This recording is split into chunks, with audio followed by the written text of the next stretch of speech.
Assalamualaikum warahmatullahi wabarakatuh.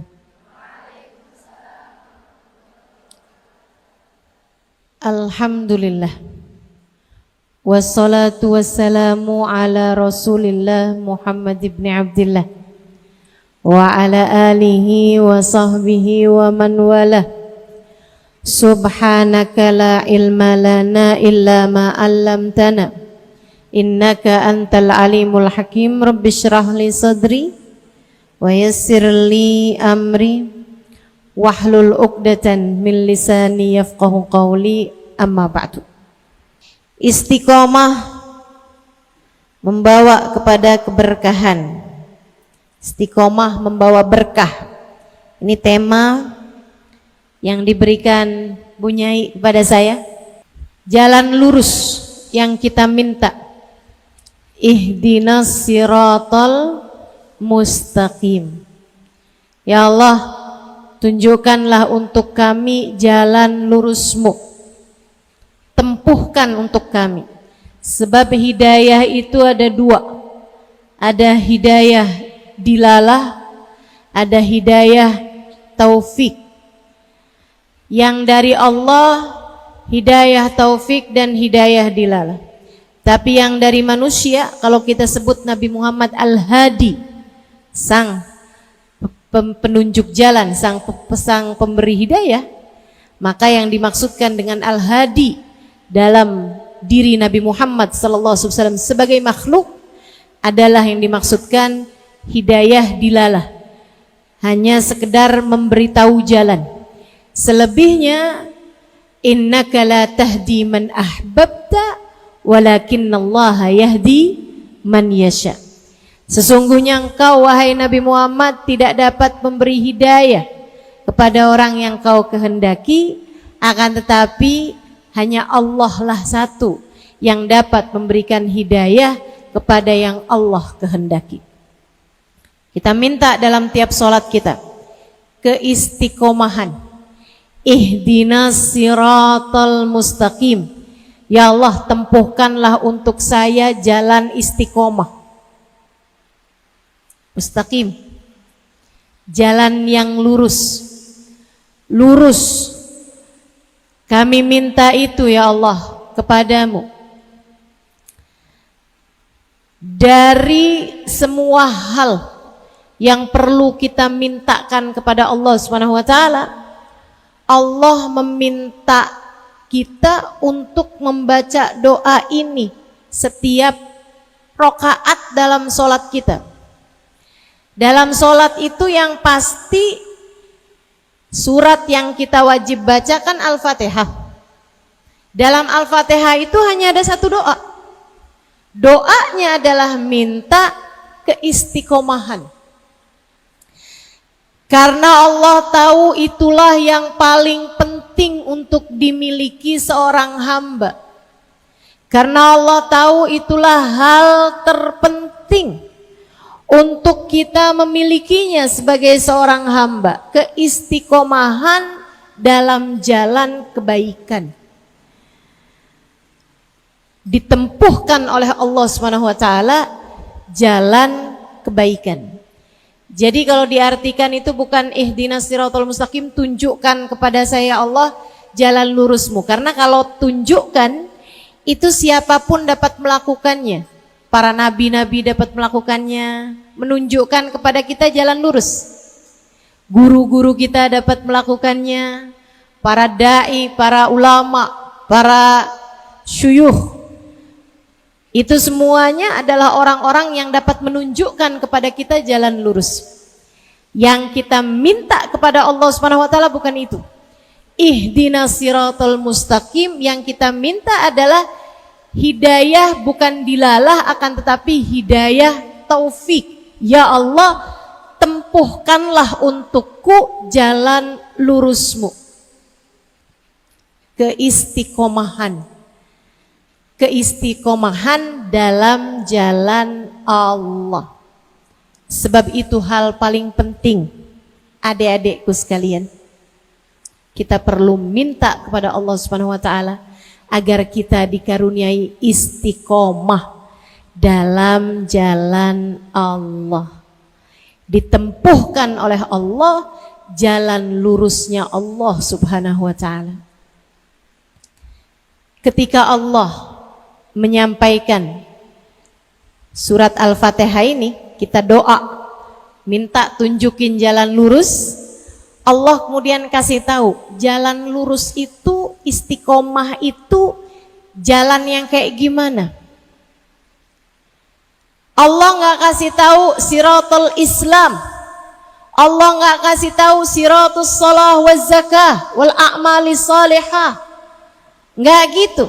Akan tetapi Allah kasih tahu siratal ladzina an'amta alaihim. Ya Allah, tempuhkan untuk kami jalan lurus-Mu ya Allah. Bukan jalan kayak gimana, bukan jalan yang bagaimana. Akan tetapi Allah kasih tahu jalan lurusku adalah jalannya orang-orang yang telah Aku beri nikmat. Siapa mereka ya Allah?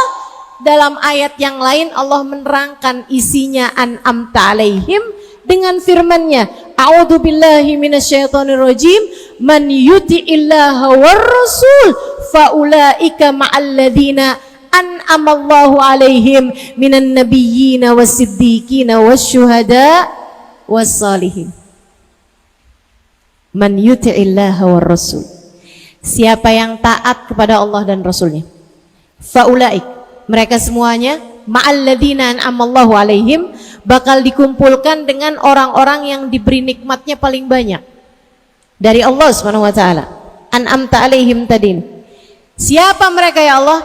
Minan nabiyyin, para nabi, wasiddiqin, para wali, wasyuhada, para pejuang Islam, para ulama, wassalihin, dan orang-orang saleh. Itu Islam.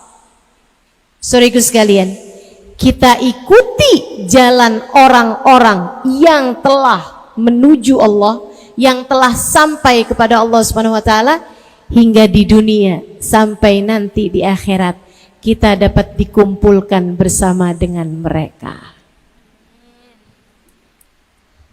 Istiqomah dalam jalan taat artinya adalah istiqomah mengikuti Nabi, mengikuti para wali, mengikuti para ulama, mengikuti orang-orang soleh. Itu sebabnya kita perlu untuk belajar di pondok pesantren. Karena dengan belajar di pondok pesantren, kamu jadi berjumpa dengan orang-orang soleh-solehah. Orang-orang yang pengen hidup dalam keadaan baik, orang saleh. Dengan bimbingan syuhada, para pejuang-pejuang Islam, para ulama-ulama, para kiai, para bunyai, para ustadz, yang nanti mereka ini akan membawamu kepada as-siddiqin. Kamu kenali para ulama tersebut akan mendekatkanmu kepada para kekasih Allah Subhanahu wa taala. Kamu gimana kenal sama Sayyidina Syekh Abdul Qadir Al-Jailani? Kalau enggak karena kamu mendengarkan kisah-kisah yang disampaikan oleh para ulama. Kamu bagaimana bisa kenal sama para wali-walinya Allah kalau tidak dengan kamu mendengarkan, duduk, mengaji dari para ulama-ulama Allah Subhanahu wa taala. Dan sesudah kamu mengenal para wali, kamu pun tentu saja akan jadi kenal sama pemimpin para wali, yaitu baginda Nabi besar Muhammad sallallahu alaihi wa ala alihi wasallam. Ini jalannya. Ini jalannya. Karenanya teman-teman saya sekalian, orang kalau menuntut ilmu tuh, itu pekerjaan paling dibenci sama setan. Saya pernah lagi di Daruz Zahra dari Hadramaut, Yaman. Ada beberapa permasalahan di pondok kami waktu itu yang sampai kemudian Sayyidil Habib Umar bin Hafid memberikan tausiah kepada kami. Beliau mengatakan, apa yang terjadi pada kalian saat ini itu adalah karena setan hasut sama kalian. Tidak ada yang lebih dihasutin sama setan daripada orang-orang yang sedang giat menuntut ilmu agama. Setan paling sebel sama mereka. Jadinya digodain macem-macem.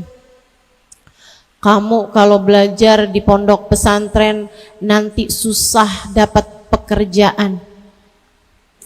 Kamu nanti kalau belajarnya di pondok pesantren nanti kamu nggak bisa dapat jabatan. Kamu kalau belajarnya di pondok pesantren nggak keren. Kamu kalau belajarnya di pondok pesantren yang kamu pelajarin ilmu agama nggak akan bisa bawa kamu kemana-mana. Kamu nggak gaul, kamu terbelakang, kamu menjadi orang-orang yang ketinggalan. Zaman ini semakin maju. Kalau kamu nggak belajar seperti yang dipelajarin orang-orang yang ada di luaran sana, kamu hanya akan tertinggal.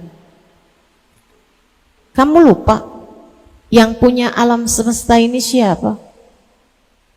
Kamu lupa alam semesta ini punyanya Allah Subhanahu wa ta'ala Jalla Jalaluhu wa ta'ala tabamatu. Jangan sampai setan membuatmu lupa bahwasanya Allah Subhanahu wa ta'ala adalah pemilik alam jagat raya dan pemegang nasibmu, Dek.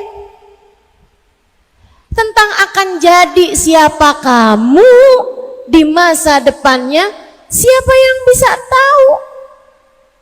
Tapi saya kasih tahu. Kalau Allah berkenan menerimamu, kalau Allah lihat kamu berusaha meski tertatih-tatih, meski terpincang-pincang, meski jatuh bangun untuk menempuh jalan lurusnya Allah Subhanahu wa ta'ala, kamu terus berusaha untuk menghafalkan hadisnya Nabi Muhammad, menghafalkan ayat-ayat Al-Quran, mempelajari bahasa Arab, karena itu merupakan bahasa dasarnya Islam. Kamu pun dengan giat mempelajari syariat agama Allah Subhanahu wa ta'ala, Allah pun akan cinta padamu, Allah pun akan sayang kepadamu. Sebab Nabi Muhammad, yang disampaikan Nabi Muhammad alaihissalam, man yuridillahu bihi khaira yufaqihu fiddin. Orang kalau dikehendaki baik oleh Allah Subhanahu wa ta'ala, Allah berkenan menerima orang tersebut, yufaqihu fiddin, akan diberi padanya pemahaman agama. Sampai kemudian meski jatuh bangun, meski tertatih-tatih, meski terpincang-pincang, kamu terus istiqomah belajar ilmu agama, Allah pun cinta padamu. Dan kalau Allah sudah cinta padamu, Dek, yang lain bisa apa?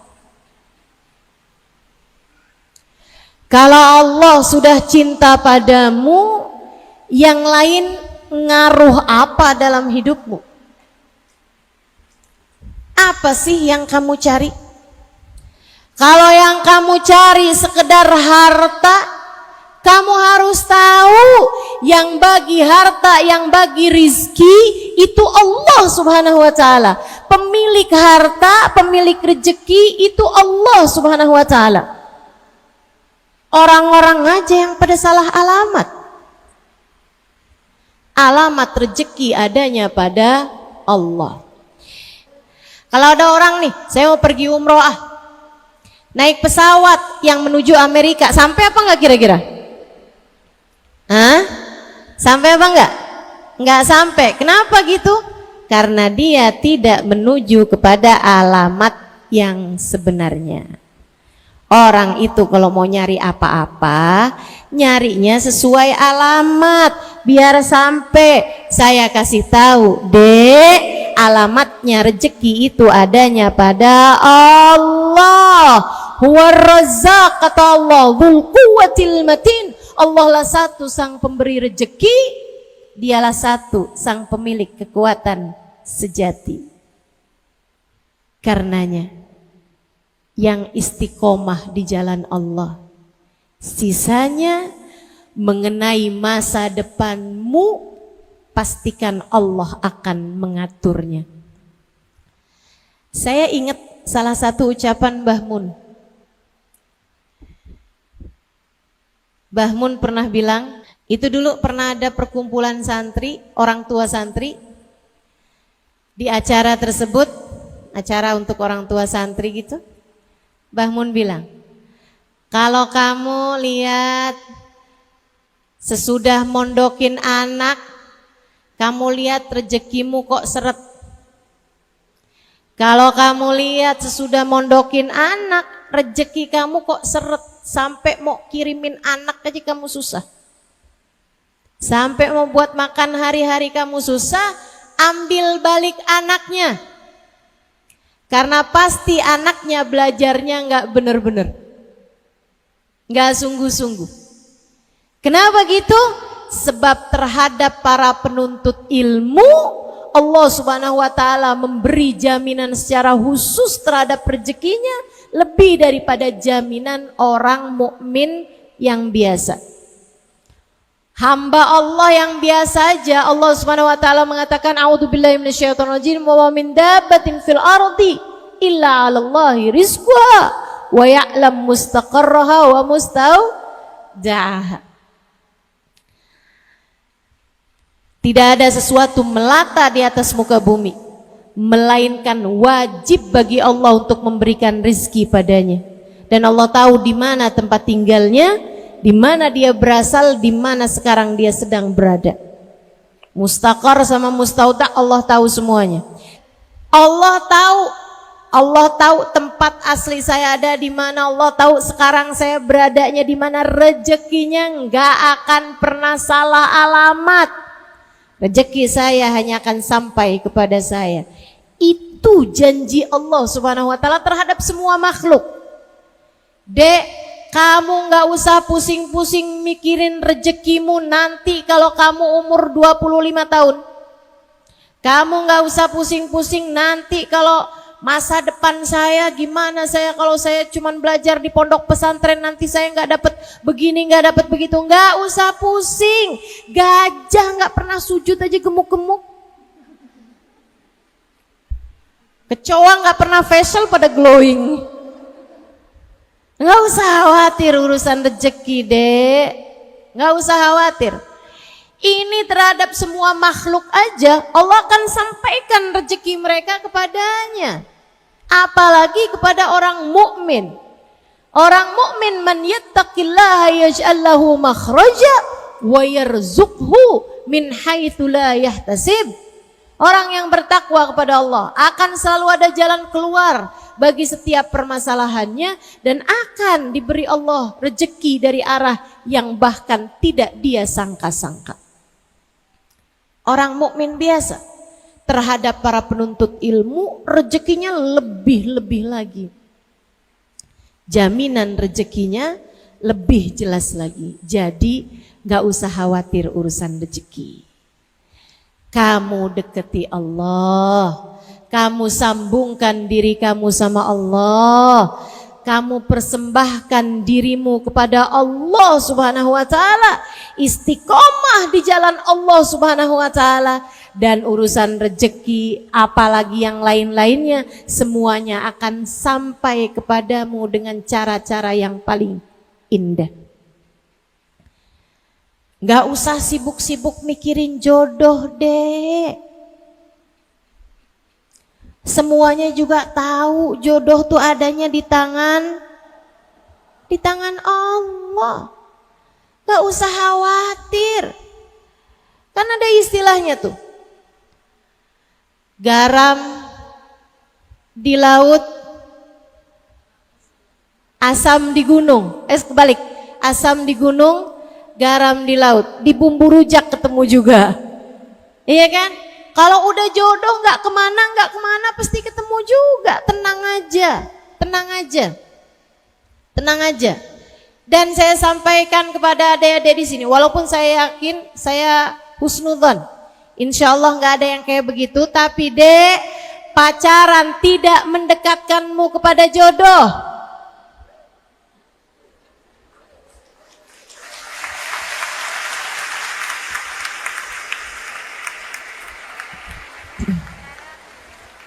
Saya sih mau husnudzon ya.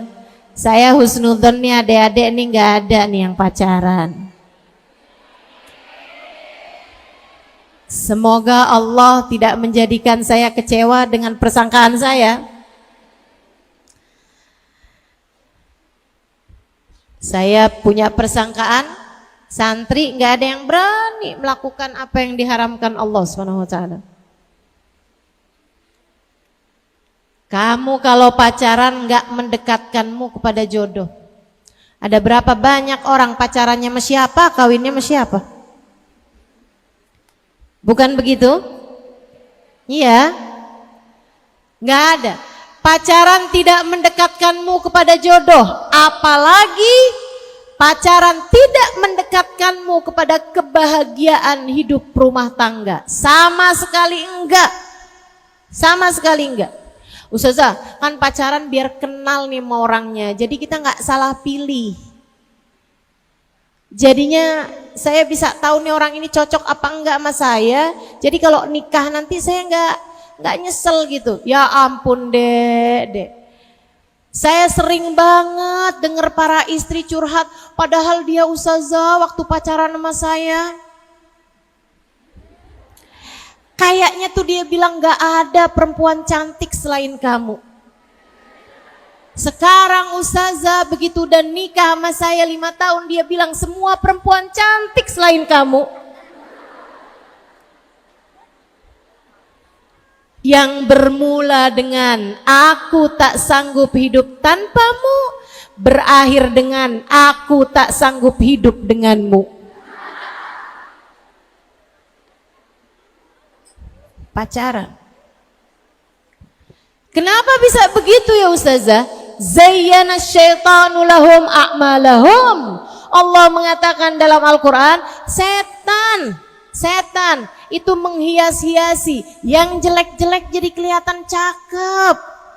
Karena orang kalau lagi pacaran, kata Nabi Muhammad, tidak berdua-duaan laki-laki dengan perempuan, melainkan yang ketiganya adalah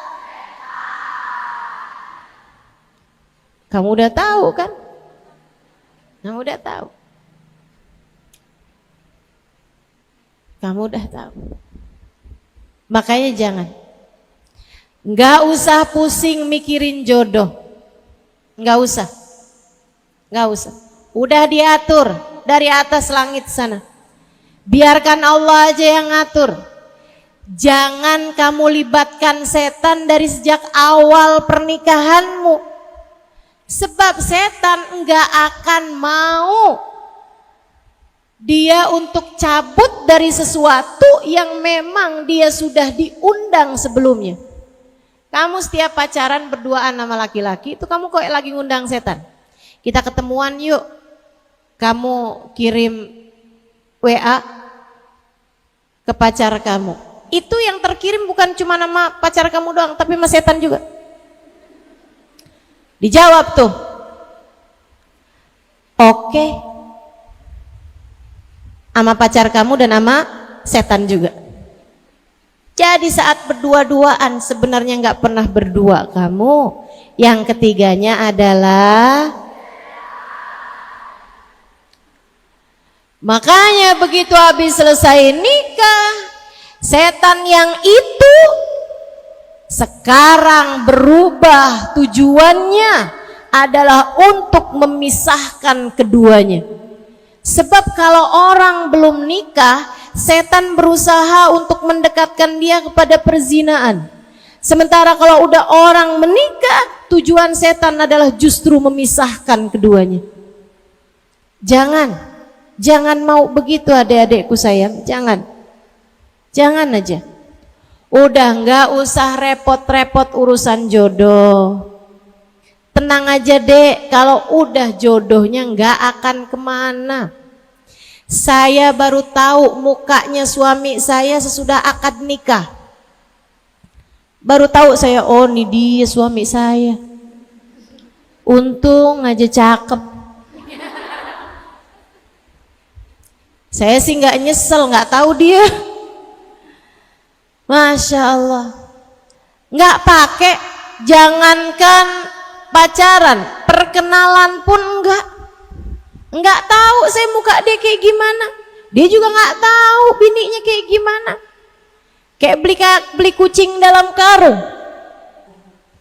Teman-teman sekalian, nggak saling kenal, kenal-kenalnya udah langsung aja. Dari awal tidak kami inginkan setan untuk masuk dalam rumah tangga kami. Biarkan Allah dan Rasulnya yang ikut campur dalam rumah tangga kami, tak kami biarkan setan mencampuri rumah tangga kami. Gitu seharusnya. Gitu seharusnya dek. Siapa yang mau nyontoh? Insya Allah. Jadi ustazah pacaran haram? Enggak. Pacaran tuh halal, sunnah bahkan sesudah akad nikah. Kalau kamu udah akad nikah silahkan pacaran sama dia. Silahkan apaan aja yang kamu mau kerjakan silahkan. Tapi sesudah akad nikah, kalau belum akad nikah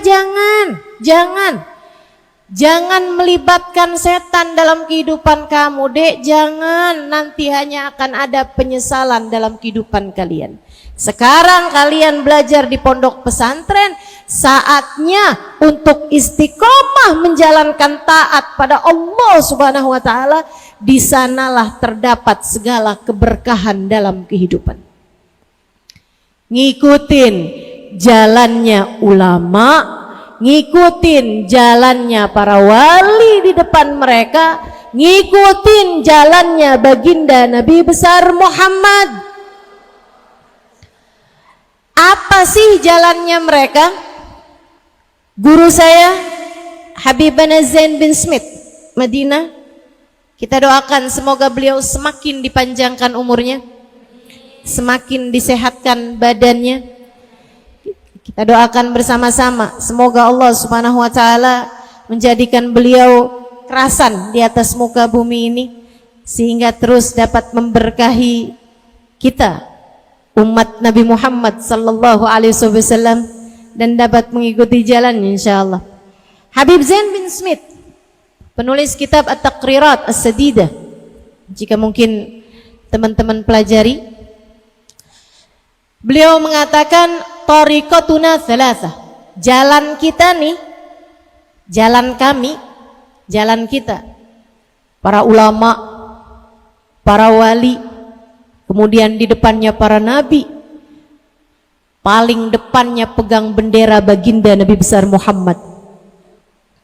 Siratal mustaqim yang disebut oleh Allah Subhanahu wa taala dan menjadi doa yang kita baca minimal 17 kali tiap rakaat kita baca dalam sehari semalam. Jalan tersebut siratal mustaqimnya ada pada 3 hal. Yang pertama al-ilm, ilmu. Yang kedua al-amal, amal saleh. Dan yang ketiga nadhafatul qulub, bersihnya hati. 3 hal itu adik-adik, istiqomahlah di dalamnya. Yang pertama menuntut ilmu. Ayo belajarnya yang benar, biar nggak banyak nyeselnya dek. Saya mondok 12 tahun, saya seneng belajar. Kalau saya ditanya ustazah, apa yang Ustazah Halimah sesali sewaktu belajar di pondok pesantren? Saya menyesali kemalasan saya. Padahal saya itu rajin belajarnya. Bukan karena rajin, tapi saya senang belajar. Saya senang baca kitab.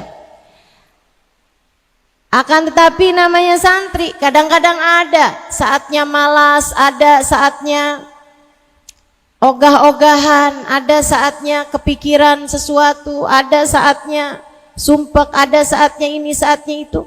Dan saat-saat itulah yang saya sesali. Andai dulu saya belajar lebih giat lagi, andai saya dulu mempergunakan waktu lebih ketat lagi, pastilah yang saya dapatkan dari ilmu lebih banyak lagi dan lebih berkah lagi.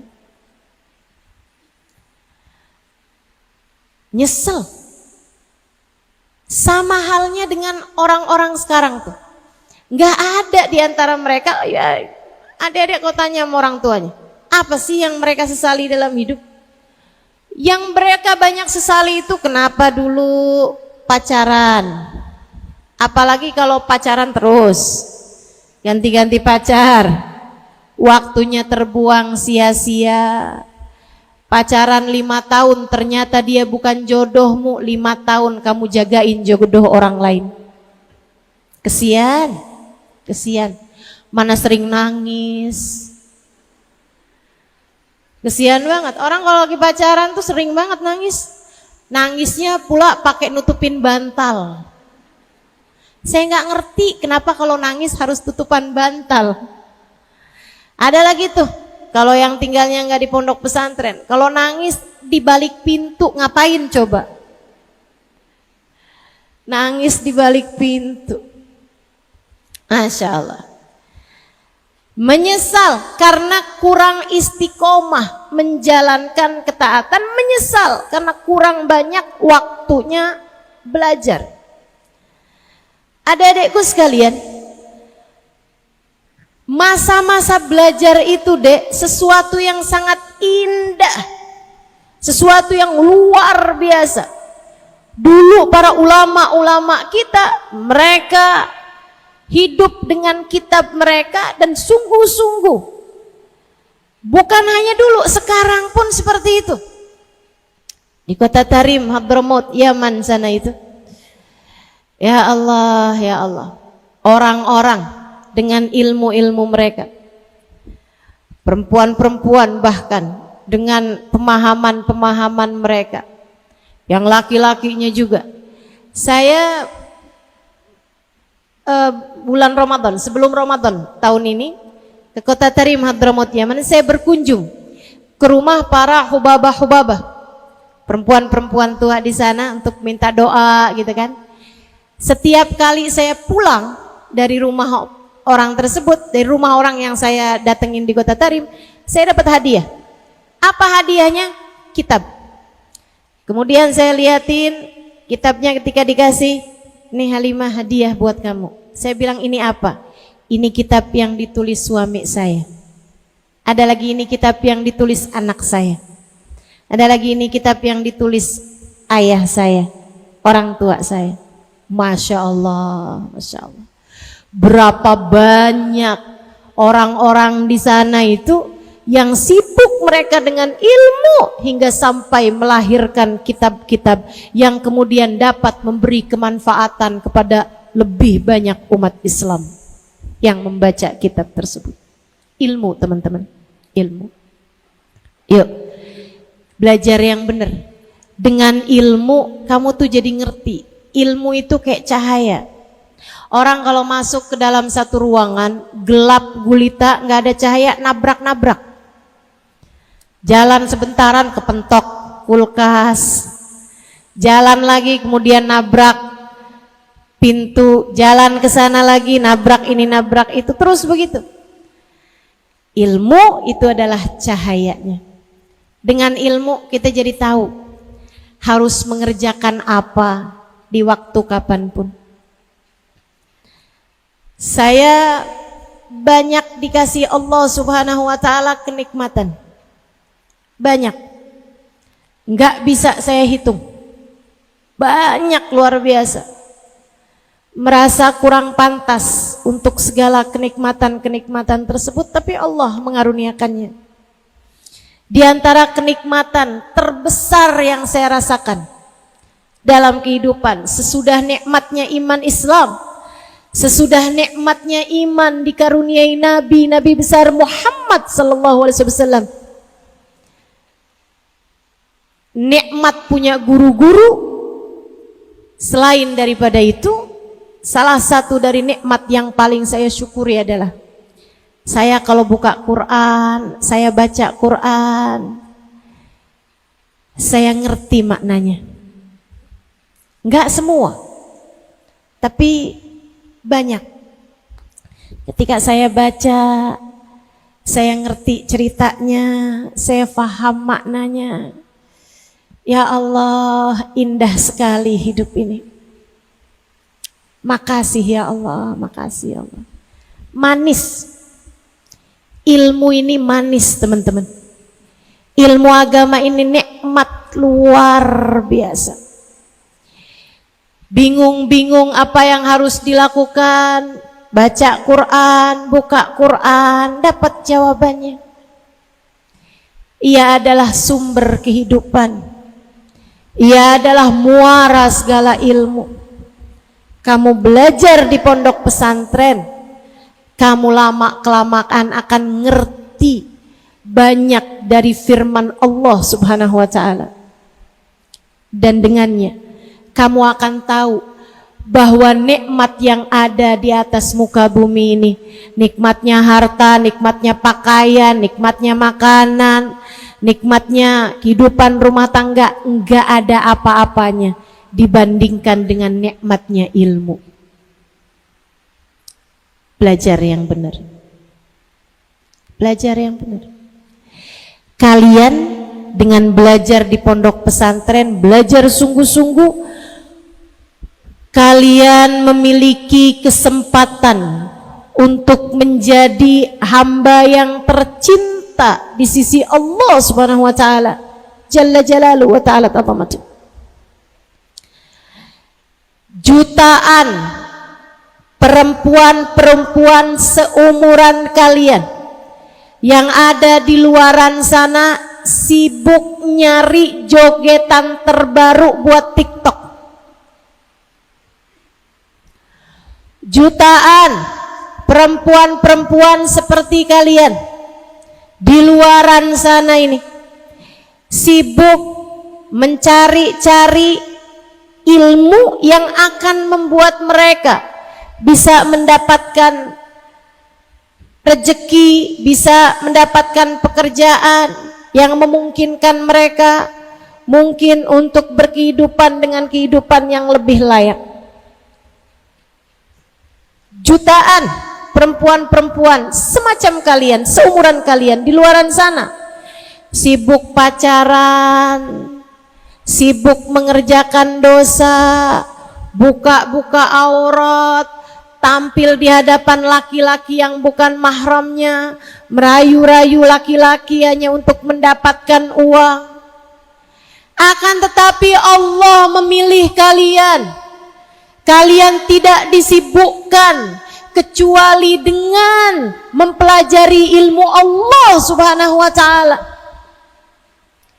Dalam tiap lelah kalian, dalam tiap sumpek kalian, dalam tiap rasa sedih kalian karena jauh dari orang tua, kalian hanya perlu menengadahkan tangan dan bermunajat kepada Allah. Ya Allah, lihatlah aku hambamu. Di antara kawan-kawanku yang sibuk mencari dunia, aku sibuk mencarimu ya Allah. Di antara mereka yang mempelajari dunia, aku sibuk mempelajari Engkau sang pemilik dunia. Ya Allah, di antara mereka yang sibuk mencari-cari cinta manusia, ya Allah, saya hambamu sibuk mencari-cari cintamu ya Allah. Jangan halangkan saya darimu, jangan halangkan saya dari rahmatmu, lihat saya ya Allah dan cintailah saya. Dek, kalian mempelajari ilmunya Allah di pondok pesantren. Kalian sangat mungkin untuk dicinta Allah Subhanahu wa taala. Sangat mungkin dicinta Allah Subhanahu wa taala.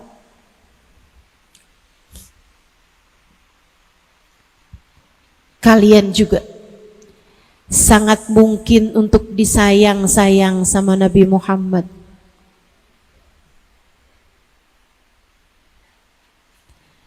Kata Nabi Muhammad, "Man mata wa huwa fi talabil ilm, laisa baini wa bainahu illa darajatun nubuwah."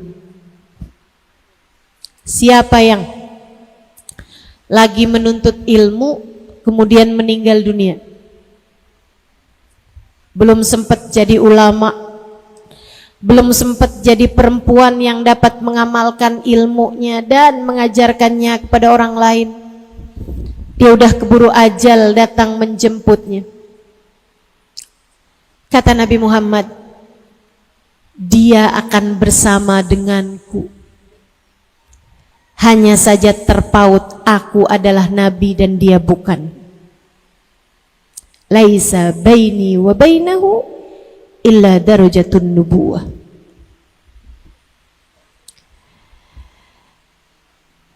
Menjadi penerus Nabi Muhammad, menjadi orang yang punya cita-cita yang sama dengan cita-citanya Nabi Muhammad.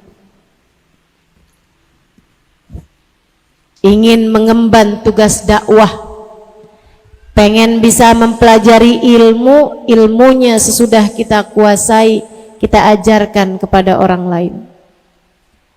Kalian layak dicinta sama Nabi besar Muhammad sallallahu alaihi wa ala alihi wasallam. Apa yang kalian lakukan di pondok pesantren ini semuanya pantas buat bikin Nabi Muhammad tambah sayang. Di pondok pesantren kan kegiatannya selain belajar, sholat berjamaah, betul? Apalagi? Kegiatannya baca zikir berjamaah, betul? Baca maulid, baca sholawat, baca doa, baca.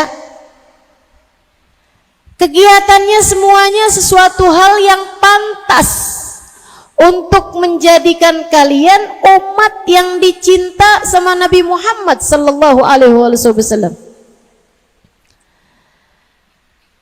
Nabi Muhammad itu kalau udah sayang sama seseorang, Nabi Muhammad akan bertanggung jawab dengan orang tersebut. Tenang, saya pernah dengar salah satu ucapan dari guru saya Hubabah Maryam, istri dari Habib Zain bin Smith, yang saya sedang sampaikan ucapan beliau saat ini. Hubabah Maryam dulu pernah bilang, Halimah, jangan segan, jangan ragu-ragu untuk kamu ngurusi urusan umatnya Nabi Muhammad. Kamu belajar, kamu mengajar, ngurusin umatnya Nabi Muhammad. Kamu belajar buat bikin kamu jadi ngerti caranya jadi umat Nabi Muhammad yang benar, yang bagus, yang ngikutin jalannya Nabi Muhammad sallallahu alaihi wasallam. Kata Hubabah Maryam, nggak usah sungkan, nggak usah ragu Halimah, jangan malas buat ngurusin urusannya umatnya Nabi Muhammad sallallahu alaihi wasallam. Tenang nak, kamu urusin urusannya Nabi Muhammad, Nabi Muhammad yang akan mengurusi urusanmu. Dengan syafaat beliau, urusan kamu akan diurusi sama Nabi Muhammad. Dan beneran, nggak usah ada yang dikhawatirkan teman-teman saudaraku sekalian. Kamu ada di jalan ini, jalan belajar dan mengajar, lihatlah segala urusan-urusanmu diberi kemudahan oleh Allah Subhanahu wa taala. Karena kamu menjadi seseorang yang pantas disayang-sayang sama Nabi Muhammad. Kalau buat saya sih, disayang sama Nabi Muhammad, disayang sama Allah Subhanahu wa Ta'ala, saya nggak peduli orang lain mau sayang apa enggak sama saya. Disayang sama Allah, disayang sama Nabi Muhammad, saya nggak peduli pandangan orang pada saya. Maka adik-adik saudaraku sekalian, belajar yang sungguh-sungguh. Dengan kamu belajar, kamu memungkinkan dirimu untuk menjadi seorang hamba yang dicinta sama Allah, disayang sama Nabi Muhammad sallallahu alaihi wasallam. Al ulama warathatul anbiya. Pewaris Nabi Muhammad sallallahu alaihi wasallam. Para ulama yang ngerti ilmu. Dan dek, jujur aja, nih ya, kita nih perempuan, saya banyak bepergian keluar luar kota, bahkan keluar luar negeri untuk berdakwah, untuk bercerita tentang Islam, untuk menyampaikan tentang syariat agama ini, untuk mengingatkan orang tentang Allah, mengingatkan orang tentang Nabi Muhammad. Ada banyak sekali daerah-daerah yang kekurangan para ustadzah. Ada banyak banget tempat-tempat di mana perempuan-perempuan muslimah di sana kesulitan buat tanya, saya keluar darah tanggal sekian, apakah saya haid atau istihadah? Mereka bingung, nanyanya mesti kemana. Ada banyak orang-orang di atas muka bumi ini, banyak daerah-daerah di Indonesia ataupun bahkan di luar negeri juga, rumah tangga yang nggak ngerti suami saya ngomong kayak begini, sudah jatuh talak atau belum, dan mereka nggak ngerti mesti nanyanya ke siapa.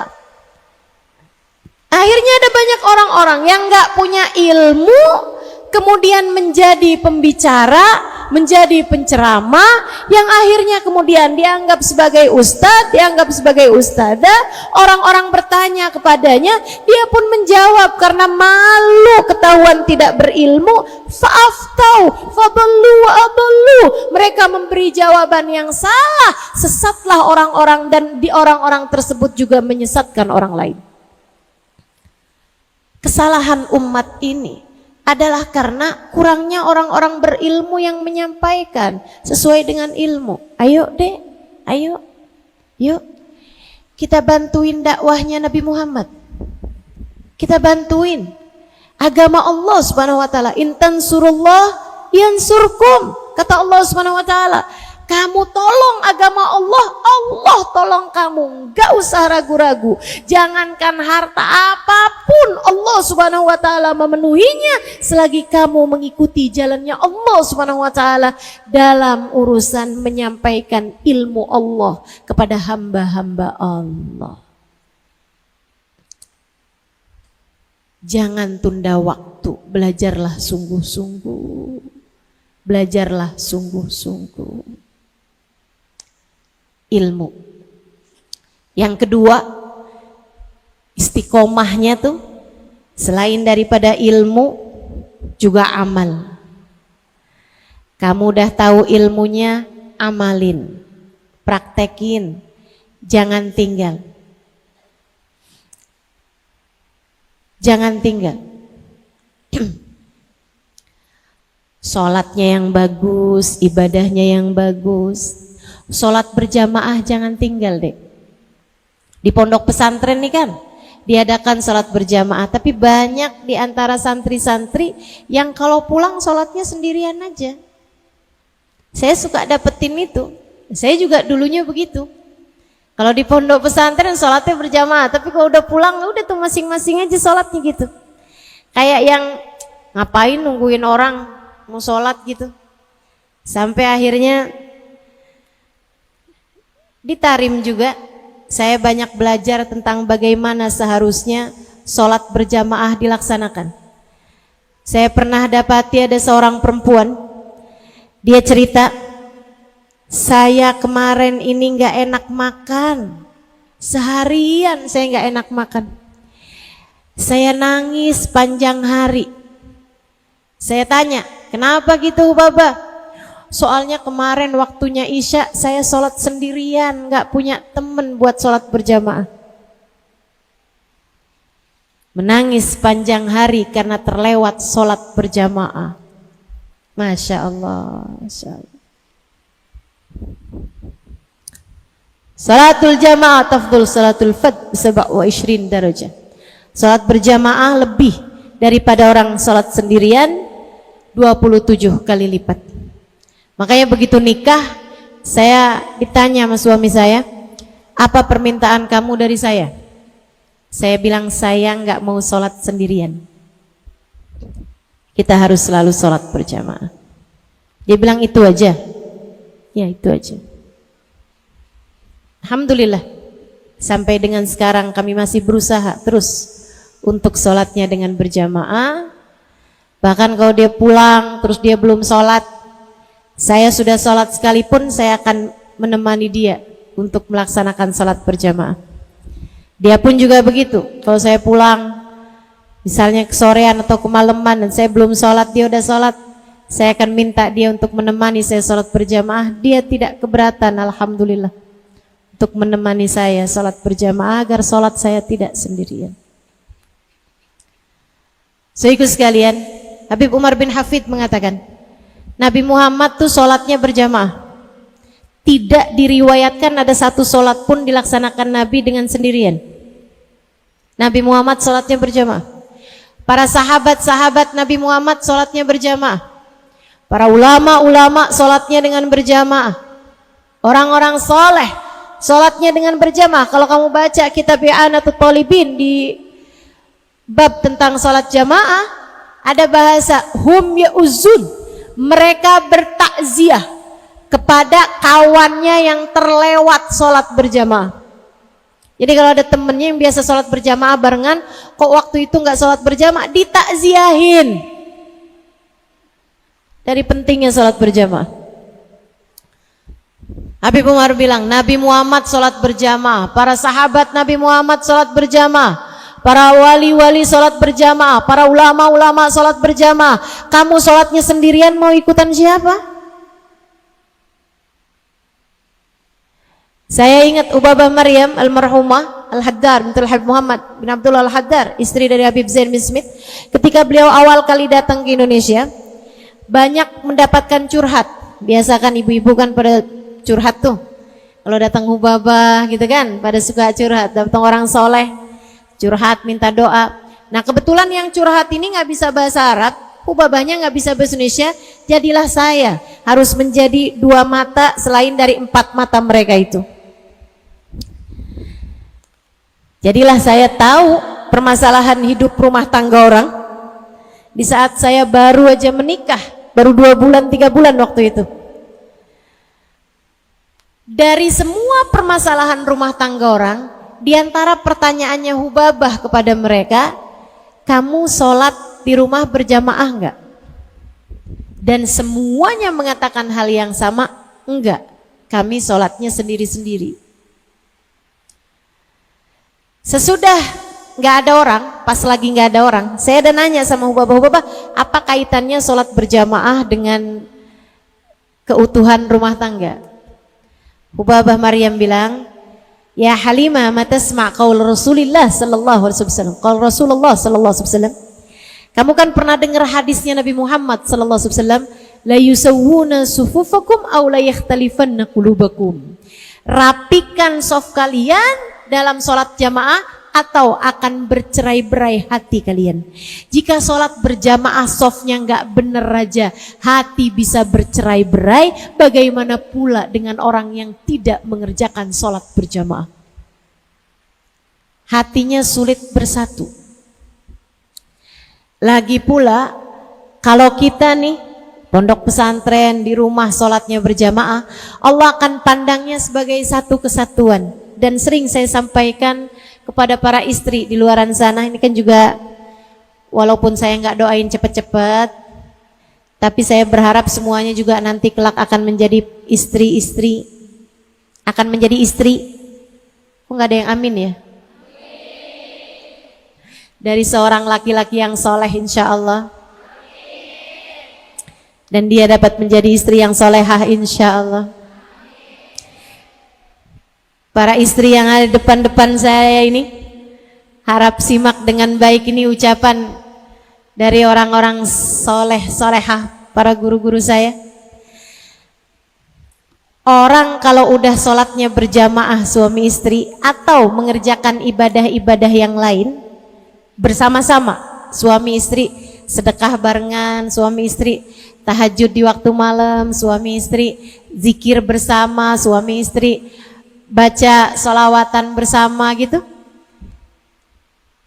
Orang yang bersama-sama dalam kebaikan, Allah akan memandangnya sebagai satu kesatuan.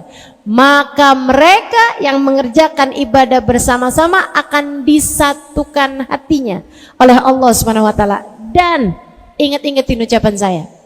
Suami istri yang salatnya berjamaah, hatinya akan disatukan Allah, dan yang dipersatukan oleh Allah tak ada kekuatan manapun yang dapat memisahkannya. Ingat-ingat itu.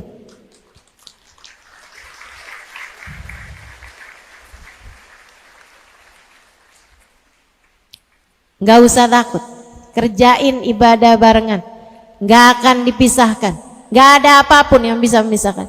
Jangankan hanya urusan kecil-kecil ya, kekuatan sihir seluruh dunia gak akan bisa memisahkan orang yang sudah dipersatukan oleh Allah Subhanahu wa taala. Apalagi cuman sekedar pelakor. Gak usah takut. Gak usah takut teman-teman saya sekalian. Caranya ibadahlah bersama-sama. Nah itu adik-adik, amalkan ilmu yang udah kita dapat. Dapat fadilahnya salat berjamaah, amalin. Dapat hadis mengenai bahayanya bohong, tinggalkan bohong. Dapat hadis mengenai, dapat pelajaran mengenai harus beradab kepada orang tua, harus beradab kepada guru, amalkan. Apapun aja yang kamu tahu dari kebaikan-kebaikan, amalkan, usahakan untuk mengamalkannya. Di sanalah terdapat cahaya, sebab katanya seorang ulama, al ilmu yahtif bil amal wa inistajab wa illar tahal. Ilmu akan memanggil untuk diamalkan. Kalau kamu amalkan, ilmunya akan tetap. Kalau enggak, ilmu tersebut akan hilang. Ilmunya akan pergi. Ilmunya bakal pergi kalau kamu tidak berusaha untuk mengamalkannya.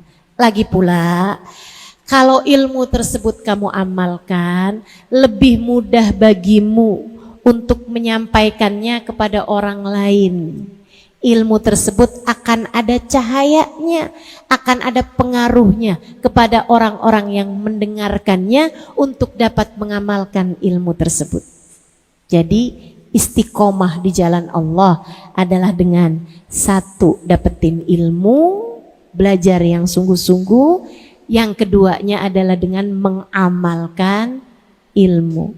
Yang terakhirnya, bersihkan hati. Bersihkan hati dari apa? Sekurangnya dari dua hal. Jauhkan hatimu dari kebencian terhadap siapapun.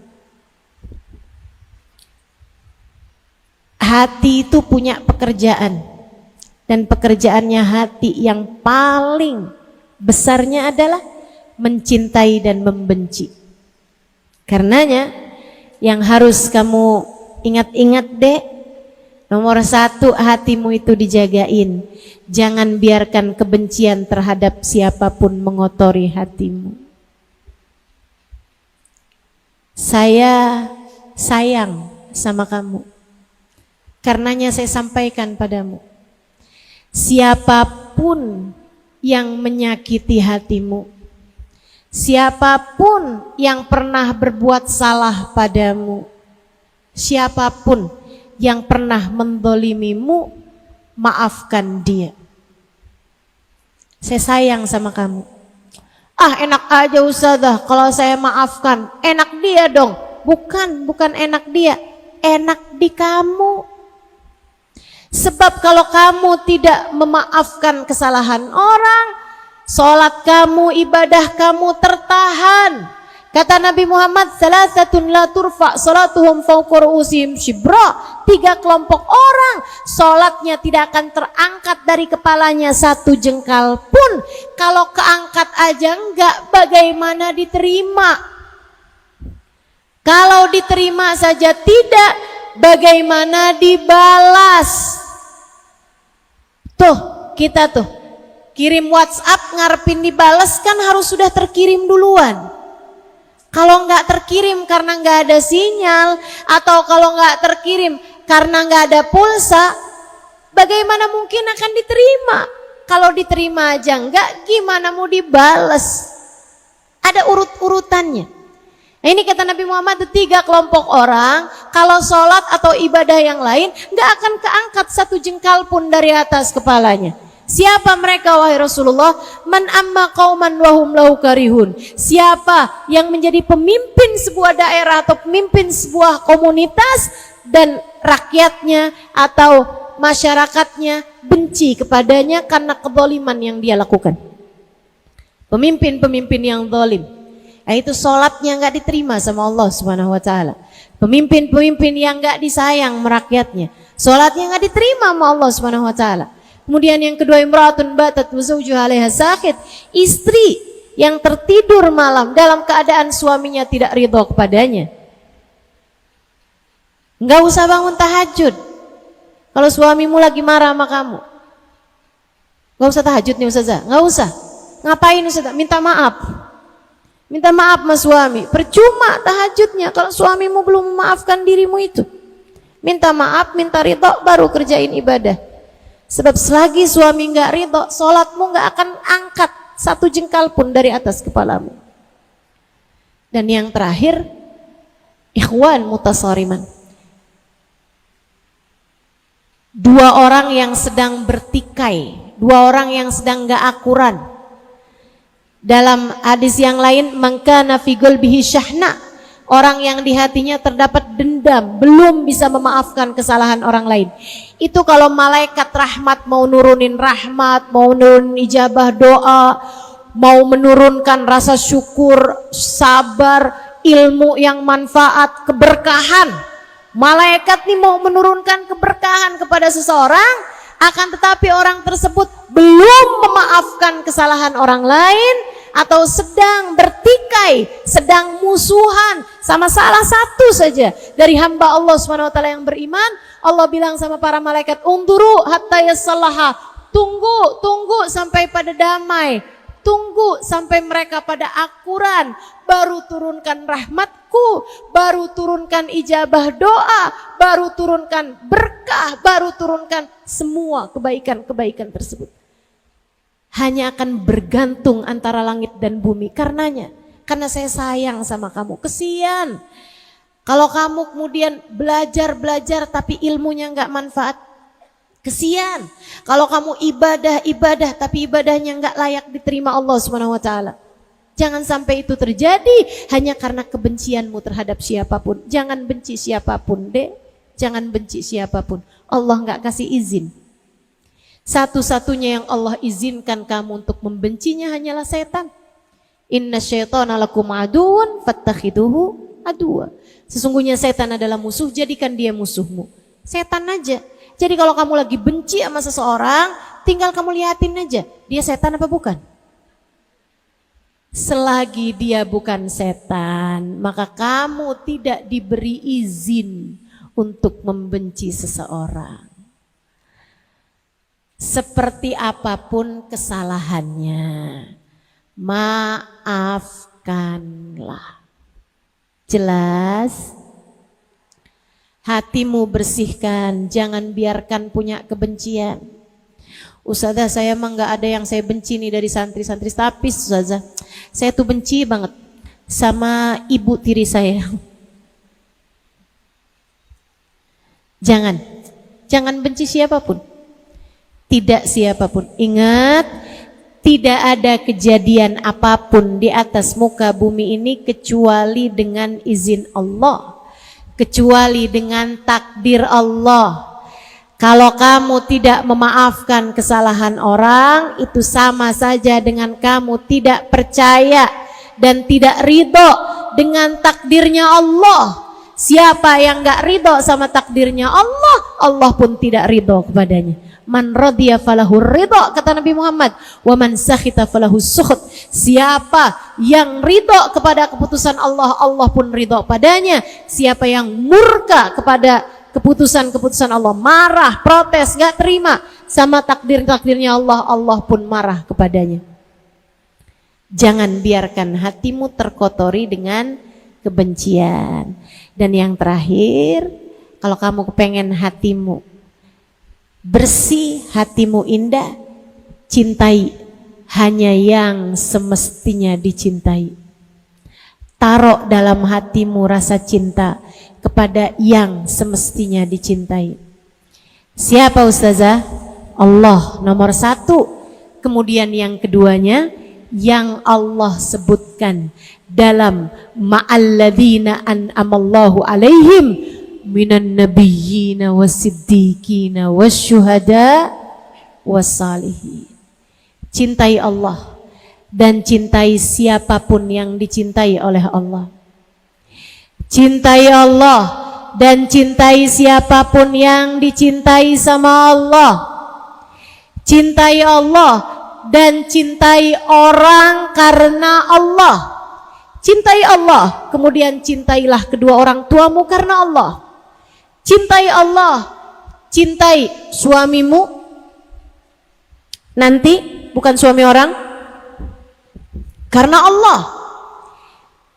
Cintai, bagi para ibu yang punya anak, cintai anak-anakmu karena Allah. Cintai menantumu karena Allah. Cintai mertuamu karena Allah. Cintai kakak adekmu karena Allah. Cintai teman-temanmu karena Allah. Cintai guru-gurumu karena Allah. Cintai siapapun yang dicintai oleh Allah. Cintai para ulama-ulama karena Allah. Cintai para ustadz, para dai, para kiai, para bunyai, para ustadzah karena Allah Subhanahu wa taala. Cintai para sahabat Nabi Muhammad. Cintai keluarga Nabi Muhammad. Dan lebih daripada itu semuanya, cintai manusia paling tercinta di sisi Allah, baginda kita Nabi besar Muhammad sallallahu alaihi wa ala alihi wasallam. Cintai Nabi Muhammad. Fa innahu nurullah qad ja'akum nurum minallah. Telah datang kepada kalian cahaya dari Allah. Namanya Sayyiduna Muhammad. Cahayanya Allah. Hati kamu, kalau kamu taruh di dalamnya rasa cinta kepada Nabi Muhammad, hati kamu akan menjadi hati yang bercahaya. Hati kamu akan menjadi hati yang bercahaya. Tiga hal ini kalau kamu lakukan, kamu akan menjadi seseorang yang hidup penuh dengan keberkahan. Istiqomah di dalam tiga hal ini akan menjadikan hidupmu penuh dengan kebahagiaan, keselamatan, keberkahan dari Allah Subhanahu wa taala. Ziyadatul khair, tambahnya kebaikan dalam segala hal. Itu maknanya berkah. Saya nggak punya ilmu banyak, tapi saya merasa ilmu saya berkah. Saudaraku sekalian yang saya muliakan, berkahnya sesuatu itu menjadikan sesuatu tersebut indah. Sayyidah Fatimah usianya ketika meninggal 29 tahun. Tapi lihat bagaimana keberkahan umur menjadikan Sayyidah Fatimah, innaki sayyidah nisa ahlil jannah. Sungguhnya engkau wahai Fatimah adalah pemimpin wanita surga. Segala sesuatu kalau berkah jadi indah. Kamu pengen hidup kamu penuh dengan berkah, istiqomahlah. Kalau kamu ditanya istiqomah dalam hal apa? Dalam tiga hal yang telah tadi saya sampaikan. Yang pertama tadi apa, Dek? Yang kedua apa tadi? Amal saleh. Dan yang terakhirnya bersihnya hati, istiqomahlah di dalam 3 hal tersebut, maka kamu akan lihat keberkahan akan mengiringi langkah kehidupanmu dimanapun saja kamu berada. Saya akan mendoakanmu adik-adikku sekalian, dan juga punya ibu nyai. Mari kita doa bersama. Kita minta pada Allah SWT, semoga Allah berkenan memandang kita dengan pandangan kasih sayangnya. Semoga Allah SWT berkenan untuk menempuhkan kepada kita jalan lurusnya. Semoga Allah SWT berkenan menyertakan kita dalam rombongan hamba-hamba terkasih di sisinya. Semoga kelak di hari akhirat nanti Allah menjadikan kita ada dalam barisan umat yang akan masuk ke dalam surga Allah, di belakang baginda kita Nabi besar Muhammad sallallahu alaihi wa ala alihi wasallam, di belakang para wali-walinya Allah, di belakang para ulama-ulama Allah subhanahu wa ta'ala. Semoga kita ada dalam rombongan mereka, sebagaimana semoga di atas muka bumi ini Allah subhanahu wa ta'ala menempuhkan untuk kita jalan lurus mereka, insya Allah. Kita minta pada Allah subhanahu wa ta'ala agar Allah mengaruniakan untuk kita ilmu seperti ilmu mereka. Kita minta pada Allah subhanahu wa ta'ala, semoga Allah karuniakan kepada kita amal soleh sebagaimana amal soleh mereka. Kita juga minta pada Allah subhanahu wa ta'ala, semoga Allah karuniakan kepada kita hati yang memiliki rasa seperti mana rasa mereka ketika hidup di atas muka bumi ini. Rasa hatinya Nabi Muhammad, rasa hatinya para wali-walinya Allah, rasa hatinya para ulama-ulama Allah subhanahu wa ta'ala. Semoga Allah mengaruniakannya pula untuk kita sekalian, insyaallah. Ala hadhihi niyah wa bikulli niyatin salihah jami'ah syamilah wa ila hadratin Nabi Muhammad sallallahu alaihi wa ala alihi wa sahbihi wasallam. Al-Fatihah.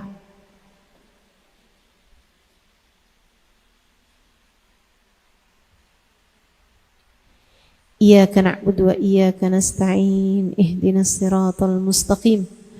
Siratal ladzina an'amta 'alaihim ghairil maghdubi 'alaihim waladdallin. Amin.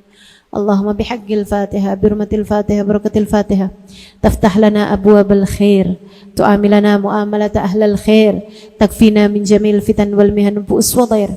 Innaka wali kulli khair, mutafaddil bi kulli khair birahmatika ya arhamar rahimin.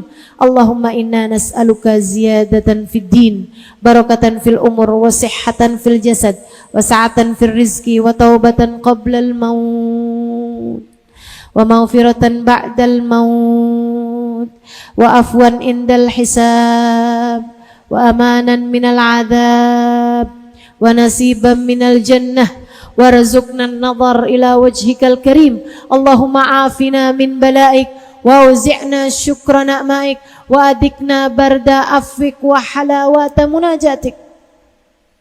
Allahumma inna nas'aluka minal uquli awfaraha, wa minal adhani asfaha, wa minal a'mali azkaha, wa minal akhlaqi atyabaha, wa minal arzaki adzalaha, wa minal afiyah akmalaha, minad dunya khairaha, wa minal akhirah na'imaha, bihaqqi sayyidina Muhammadin sallallahu alaihi wasallam. Ya muqallibal qulub, thabbit qulubana ala dinik. Ya muhawwilal ahwal, hawwil halana ila ahsanil hal, wa afina min ahwali ahli dhalal wa fi'lil juhal.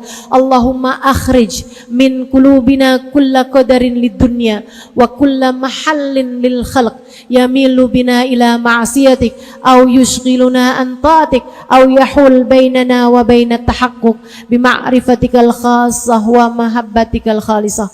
Allahumma ij'al jam'ana hadha jam'an marhuma wa tafarruqana min ba'dihi tafarruqan ma'suma wa la taj'alillahumma lana wa la fina wa la ma'ana syaqiyan wala matrudan wala mahruma. Allahumma rabbana taqabbal minna innaka antas samiul alim wa tub alaina innaka antat tawwabur rahim. Bifadli subhana rabbika rabbil izzati amma yasifun wa salamun alal mursalin walhamdulillahi rabbil alamin. Taqabbalallah minna wa minkum, taqabbal ya karim. Mudah-mudahan ada manfaatnya yang saya sampaikan. Mudah-mudahan doa-doa kita juga dijabah Allah Subhanahu wa taala. Mudah-mudahan Allah jadikan kita semuanya hamba yang Dia ridhai. Mudah-mudahan Allah jadikan kita semuanya hamba yang kelak akan dikumpulkan dalam rombongan baginda Nabi besar Muhammad sallallahu alaihi wa ala alihi wasallam insyaallah. Amin ya rabbal alamin. Mohon maaf kalau kepanjangan. Mudah-mudahan bermanfaat. Billahi taufiq wal hidayah wal afu minkum. Assalamualaikum warahmatullahi wabarakatuh.